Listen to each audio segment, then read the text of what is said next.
What up, guys? Banana Owns here, bringing you part 10 of my Skyward Sword Let's Play.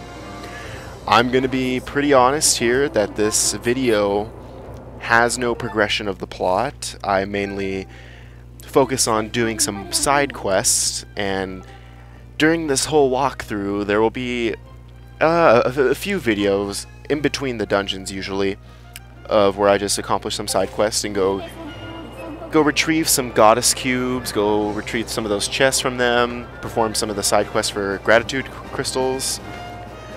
And, well, that's pretty much it for talking about the side quests, and especially in a later video, way later video, I will be doing the little boss rush mode, as I've mentioned before. So anyway, this video is pretty much an entire side quest video. Part 11 will resume the main quest of this game. Anyway, I land here at the Pumpkin's Landing, I think it's called, just to collect some goddess cube, well, a goddess cube chest, and get a little bit extra adventure pouch. And I'm not too sure how I feel about the adventure pouch system in this game. It really does make you focus more on what you're carrying, and it adds a little bit of extra weight, but I'm not entirely sure if I really like it. I don't know. I'll have to play a different... Well, see if they actually keep that sort of system, the item management, as there is in this game. It's a very pseudo-item management type, though. It's not too... what would I call it? It's not too intrusive, like, onto your character. It's just managing stuff like bottles and the special rupee tokens and the heart tokens, which you can use to give yourself an extra heart container or give yourself more of a chance of finding rupees. It's just a lot of extra stuff like that. But it's okay, I guess. I don't know how exactly I feel about it. For the purposes of this game, though, it works very well and gives you a place to spend some of your extra rupees, because you will accumulate rupees very quickly in this game. And it's just another rupee sink, which is always a good thing, because there's one thing about Zelda games is after a certain point, rupees become ridiculously easy to find, and there are just, your wallet's just bursting at all times. I think Majora's Mask, Majora's Mask was probably the easiest game to keep your rupee supplies intact because of all those 100 rupee chests and Clock Town that you can easily access after you play the Song of Time. So if you really wanted to save up, you just farm those chests over and over again, and then you can get up to a significant amount pretty easily. And then Twilight Princess, I think I almost always had a full wallet, even when I got the largest wallet size. The good thing it was the magic armor in that game really helped alleviate some of that stress and allowed me to be able to pick up rupees, because that's what I hated, was that if you pick up a rupee chest, it'd be too big for your wallet and you'd have to put it back. But in Twilight Princess with the magic armor, which took up rupees when you use it, so you just put on the magic armor for a little bit and pick up that rupee crate. It's kind of a waste of money, but by that point in the game, you really don't need it. And I haven't noticed anything from this game that gives you free rupees, basically, as compared to a Twilight Princess. Again, after you get all the Poe souls, you get that cat gives you rupees all the time, and then the same thing with the Skulltulas in Ocarina of Time, where after you find them all, you get rupees all the time. But usually by that point where you find them all, you've already come across a surefire method of acquiring rupees, and you never have any shortage. But I digress.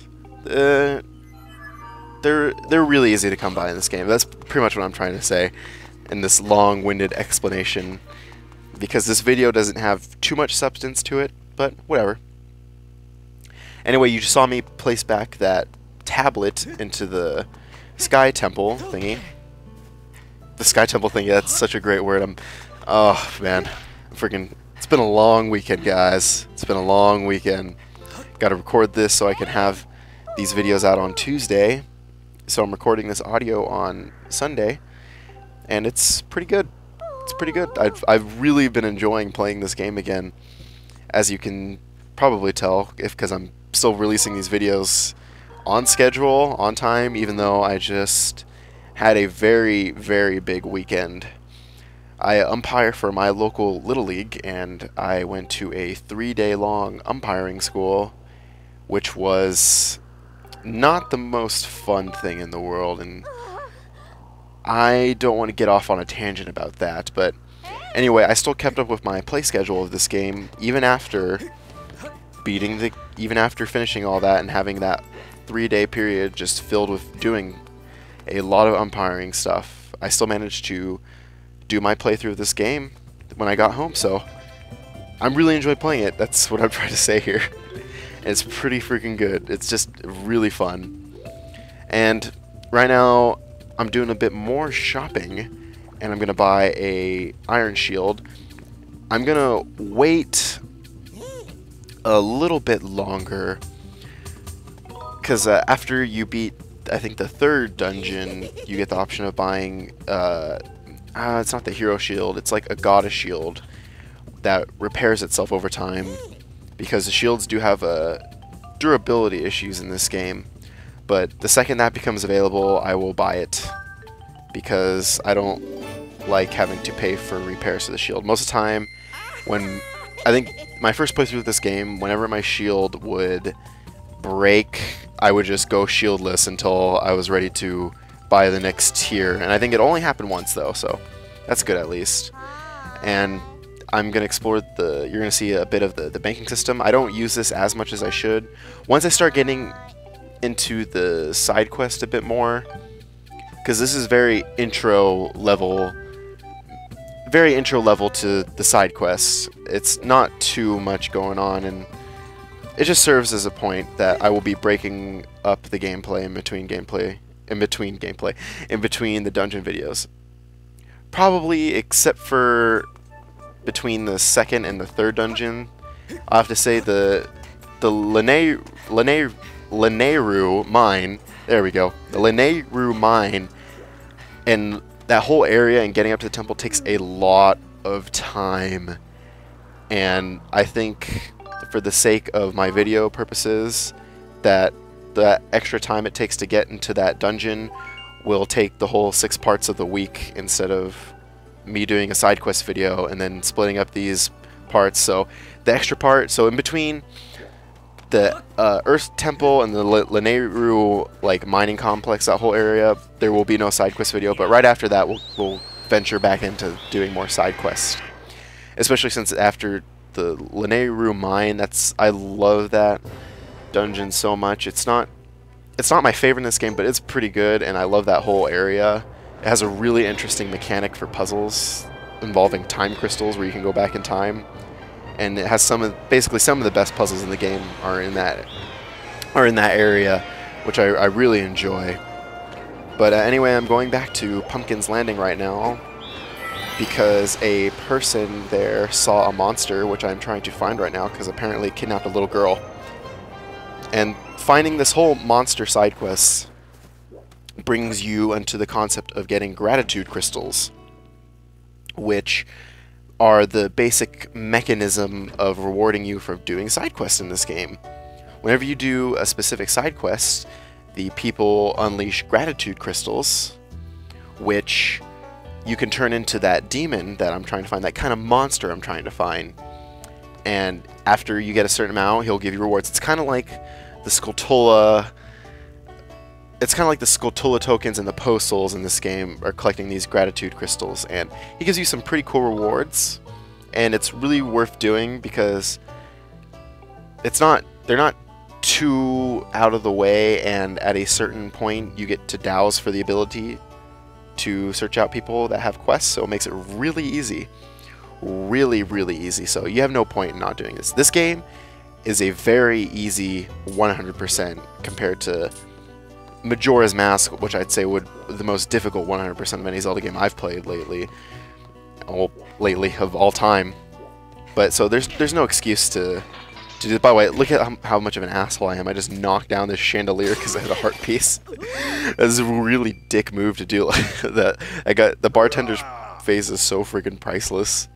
It's just mouth open, just like, what the fuck is your problem? Well, I wanted this heart container. Well, the heart container. I wanted this heart piece so I could fill out another heart container. And so, eventually, some of these later boss fights are very difficult and require a lot more heart because I want some margin of error. You know, I'm not a person that would take a 6 heart challenge, although I suppose that would have been a very interesting Let's Play to do a 6 heart challenge in this game. But I don't want to add in an unnecessary mechanic. After all, this is my first Let's Play and I'm still learning a lot. And not this week's episodes, but next week's episode, I'm happy to announce I'm going to attempt to do a dual commentary as long as the scheduling still works out, which I'm very excited to do because I feel like it'll be a bit better and hopefully a bit more substantial and have a lot more humor in it and be a lot more entertaining compared to just these where I'm basically talking to myself. Well, not to myself, but to the audience, where I'm trying to come up with interesting topics by myself. And I feel like having another person would really assist me in bouncing off ideas and coming up with more entertaining things to talk about. So expect that in the next week's video when I go through the whole Lanayru area. But for this week's video, throughout the Earth Temple and that whole Elden Volcano area, you still got me. Which I'm sorry to say, it's not the most entertaining thing, but I'm getting better, and I'm hoping at least you're enjoying watching me play through this game. And so I have a jar full of soup right now, and I'm traveling back to the Skyloft, to the main Sky City. I think it's just called Skyloft, and I have to deliver it in time or else it'll go cold, and no one likes cold soup. Which is kind of a... There's always a quest in every single Zelda game which you have to deliver something. I've noticed it's usually like hot water, but there's almost always a quest like that in every single Zelda game, which tests your ability to get across the map in a very quick manner. And I don't. When I was younger, I used to hate those type of quests because I feel like it puts like an unnecessary burden on you as the player. But as I get older, I really like it because it's really interesting to see just how fast you can get through the whole area, and it's really cool.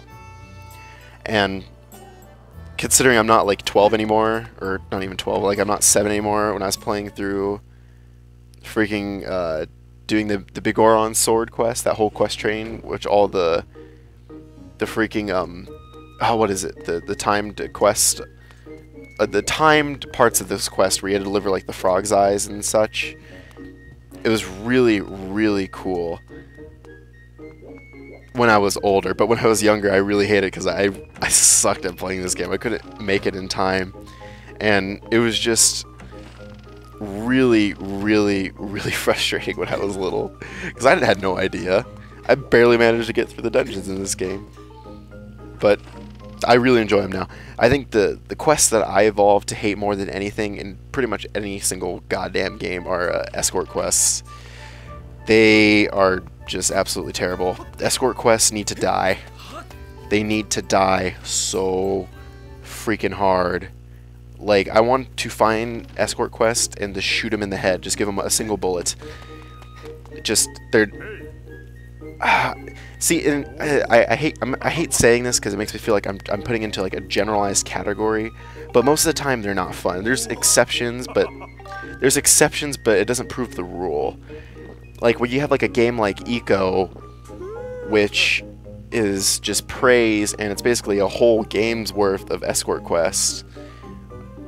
I haven't played it yet, but I hear it's really good, so I'm not gonna talk crap on that. I'm supposed it's really fun. And then you have like other games like Enslaved Odyssey of the West that I played that didn't get the greatest reviews, but got pretty good ones, which it was basically a whole long escort quest.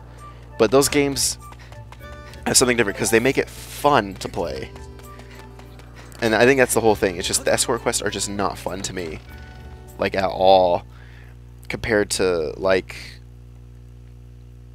I don't know, just compared to, like, I really enjoy combat heavy quests in games where you have to, any game that has a mode like an arena, like a Coliseum mode like in Ratchet and Clank, or even like this, like a boss rush mode, I really enjoy. I'm not the biggest fan of a horde mode in a lot of games. I feel like a lot of games now try to place too much emphasis on that horde mode and coming up with a mode similar to that. And I just don't like them. Like, I have Black Ops 2 and World at War and the first Black Ops, and everyone just loves Nazi zombies, but I just don't care for it as much. It's just not fun to me. When you're playing that for like 4 hours long and you mess up because someone in your group doesn't know what the fuck they're doing, it's just really awkward, and that's just not fun to me. I really see, multiplayer game wise, I don't enjoy a lot of multiplayer games. I think right now I would say I would classify Minecraft as a multiplayer game, but right now I'm playing a lot of Halo 4. I haven't enjoyed Black Ops 2 multiplayer as much, but I really enjoy really good single player games like the Legend of Zelda series. They're just so much fun, and like that sense of adventure that you get when you go on, it's like kind of like, Zelda games are a completely different vein than Skyrim, but I say like Skyrim gives me a sense of exploration and wonder that I can do whatever I want in that game world, but Zelda, it gives me a sense that I'm going on an adventure to save a land, and it's really cool, and I love that experience. I love a lot of single player games like that. I'm gonna classify Assassin's Creed as a single player game because the multiplayer is such an afterthought and I don't really touch it, but I really enjoy it. Let's see here, Assassin's Creed. I just got Kingdoms of Amalur Reckoning that I still need to play, but I played it for like an hour and it seems really fun. It's a shame about that whole thing with that studio. It's a shame because that game is pretty good. And then back to multiplayer, I've been playing Borderlands 2 a lot as well. I'm making my way through that, and it's really good, and I have so much blast playing, but it's more of a co-op game instead of competitive multiplayer. It's just a lot of competitive multiplayer, it's just not too engrossing. It doesn't keep you going back to play it over and over again. Like, I thought Bioshock 2's multiplayer was really fun, it's just there's no reason to play it. There really was no reason to play it. Like, I played it like the first weekend I got the game, but I don't think I ever touched it. I even got up to like level 20, which was halfway up in the leveling. I'm not too sure now if the DLC, and I think they have a prestige mode for it. But I got I played a decent amount. It was fun, but competitive multiplayer games need to keep you into playing it. Like, I love Halo 4 right now because it's super fun, and basically any day of the week I can go put in some Halo 4 and have a blast playing it. And it gets frustrating now and then because some people are just really fucking good, but when I'm playing with my friends, I have so much fun, and I think that's the key to some of these multiplayer games. But I've been playing a lot of single player games lately. I've been playing them a lot more than the multiplayer games because the single player games, they're a lot easier to me to just pick up and continue playing because I have school. I'm busy with school, so I mostly get to play video games on the weekend. Now I really limit myself to playing video games on the weekend because I feel like if I was playing during the week, it would start to interfere with my studies a lot more, and I really want to avoid that because I want to do well in school. But so for these competitive multiplayer games, I really feel like I just have a blast playing with my friends. I just really enjoy them, but I only enjoy like one at a time because it's very difficult to go back and forth between playing games. I did that with Modern Warfare 2 and Halo 3, and then with Black Ops and Reach, where I kept going back and forth. But this one, I don't know, I'm just stuck on Halo 4 and playing single player games now, which explains the Skyward Sword thing. This whole idea for doing this Let's Play just came out of nowhere. I just asked one of my friends, hey, should I do a Skyward Sword Let's Play? And he said, yeah, I'd watch it, and that's how it happened. So thank you, Parkour Pressure. I'm not going to say your real name, because it's kind of weird just saying your real name on the internet, but thank you, Parkour Pressure, for really saying just go for it. And I really hope that after I finish this Let's Play series, I can continue on to a different game and continue to have fun there. Maybe a game I haven't played through yet, do a blind playthrough, and knock out 2 birds, 1 stone, like finishing the actual playthrough. But I'm really excited to keep playing this game, and hopefully I'll have most of this finished before a lot of the really good games that are supposed to come out. I think Bioshock Infinite is pushed back into May, I believe. As the time I'm recording this, Devil May Cry already came out. I really want to get that, but I'll wait off to buy a game because I'm pretty sure it'll be super cheap, super fast. It'll be one of those games that'll be marked down to like $30 or something in like a couple more weeks. So I'll probably check it out then. And then what else comes out? Dead Space 3 comes out. I'm really interesting. I need to beat Dead Space 2 before I'm about like 60% through the game of Dead Space 2. It's not as scary as the first one, but it still scares the crap out of me and discourages me from playing it. But anyway, so Dead Space 3 comes out. What other games? Grand Theft Auto 5 is going to come out sometime this year. And then maybe they'll announce a new Xbox or a PlayStation at E3 this year. Just so many good games are going to be coming out, especially in the beginning of this year, because a lot of them got pushed back. I think the Tomb Raider game is supposed to be really good. Hopefully like the single player is great, because I'm not too convinced. They announced like a huge multiplayer aspect again going into this thing. I don't think it really needs a multiplayer. I think it could have been great just as a single player game. But whatever, I hope the game is good. It looks amazing from what like some of the trailers have shown so far. But man, what else comes out? It's just, I should probably had a list before I started recording this, but I'm looking forward to. I think the Dragon Ball Z Budokai HD collection comes out this year, or at least it's already come out. Oh, speaking of anime, Naruto Ultimate Ninja Storm 3 comes out, and I just watched like the latest trailer, which shows that Naruto has like his full nine-tailed fox mode, and oh, it looks so sick. I love that. Now, Naruto Ultimate Ninja Storm 2 was the surprise of the year for me. The year it came out, I bought that game the year it came out, and it was a surprise of year. And compared to like, what year Borderlands came out? Whatever year Borderlands 1 came out, that was my surprise of the year for that year as well. Every year I have a surprise of the year video game that I really enjoy playing. It's like really fun and really popular to me. I think my surprise of the year for this year was probably Enslaved Odyssey to the West, and it came right after. It was like right at the very end of the year, but that game didn't come out this year, so it's kind of cheating a bit, but I really enjoyed playing it. Oh, so your game's released this year. I can't say, like, Halo 4 has been my favorite game that's come out, basically, because I just bought Borderlands 2, I had Assassin's Creed before Halo, I have Black Ops, what are the games? I had Darksiders 2 this year. I can't remember, oh man, Mass Effect 3 came out earlier this year as well. I didn't buy too many games at the beginning of this year, so I don't really have a surprise, because everything I bought this year was basically a sequel to a different game, so I already had some sort of expectations in it. So I don't have like a surprise this year of a game, but basically I'd say Enslaved Odyssey was, because that's when I actually played it. But I'm really excited to see what this year brings. Of course, more Skyrim DLC. I'm excited to play that. I love some Skyrim. That game manages to get me back into it almost like every few months.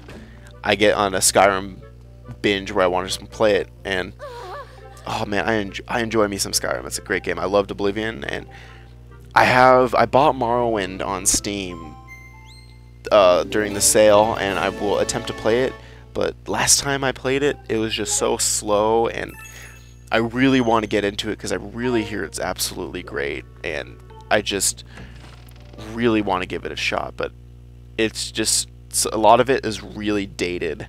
Now, not the graphics wise, but some of the gameplay mechanics feel just really dated to me.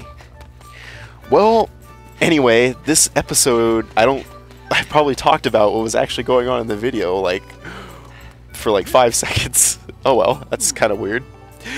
But anyway, that concludes it, so see you next time, guys.